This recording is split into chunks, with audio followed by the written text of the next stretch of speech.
For several years, I had been subject to attacks of the singular disorder which physicians have agreed to term catalepsy, in default of a more definitive title.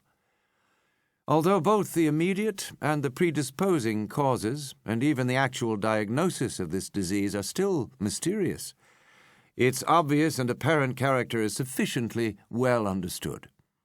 Its variations seem to be chiefly of degree.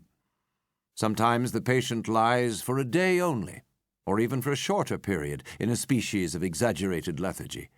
He is senseless and externally motionless, but the pulsation of the heart is still faintly perceptible. Some traces of warmth remain, a slight colour lingers within the centre of the cheek, and upon application of a mirror to the lips, we can detect a torpid, unequal, and vacillating action of the lungs. Then again, the duration of the trance is for weeks, even for months, while the closest scrutiny and the most rigorous medical tests fail to establish any material distinction between the state of the sufferer and what we conceive of absolute death. Very usually he is saved from premature interment solely by the knowledge of his friends that he has been previously subject to catalepsy, by the consequent suspicion excited, and above all by the non-appearance of decay. The advances of the malady are luckily gradual.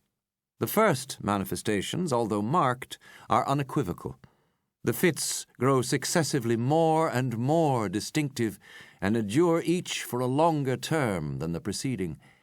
In this lies the principal security from inhumation. The unfortunate whose first attack should be of the extreme character which is occasionally seen would almost inevitably be consigned alive to the tomb. My own case differed in no important particular from those mentioned in medical books.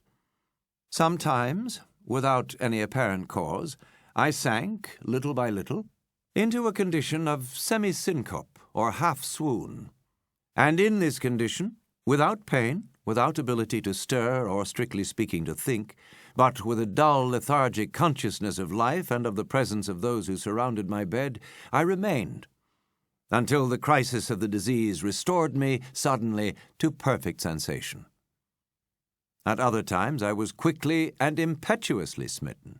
I grew sick and numb and chilly and dizzy, and so fell prostrate at once. Then for weeks all was void and black and silent, and nothing became the universe. Total annihilation could be no more. From these latter attacks I awoke, however, with a gradation slow in proportion to the suddenness of the seizure. Just as the day dawns to the friendless and houseless beggar who roams the streets throughout the long, desolate winter night, just so tardily, just so wearily, just so cheerily came back the light of the soul to me. Apart from the tendency to trance, however, my general health appeared to be good, nor could I perceive that it was at all affected by the one prevalent malady, unless, indeed, an idiosyncrasy in my ordinary sleep may be looked upon as superinduced. Upon awaking from slumber, I could never gain at once thorough possession of my senses, and always remained for many minutes in much bewilderment and perplexity, the mental faculties in general, but the memory in especial, being in a condition of absolute abeyance. In all that I endured, there was no physical suffering, but of moral distress an infinitude. My fancy grew charnel. I talked of worms, of tombs and epitaphs. I was lost in reveries of death, and the idea of premature burial held continual possession of my brain. The ghastly danger to which I was subjected haunted me day and night. In the former, the torture of meditation was excessive; in the latter, supreme. When the grim darkness overspread the earth, then, with every horror of thought, I shook as the quivering plumes upon the hearse. When nature could endure wakefulness no longer, it was with a struggle that I consented to sleep.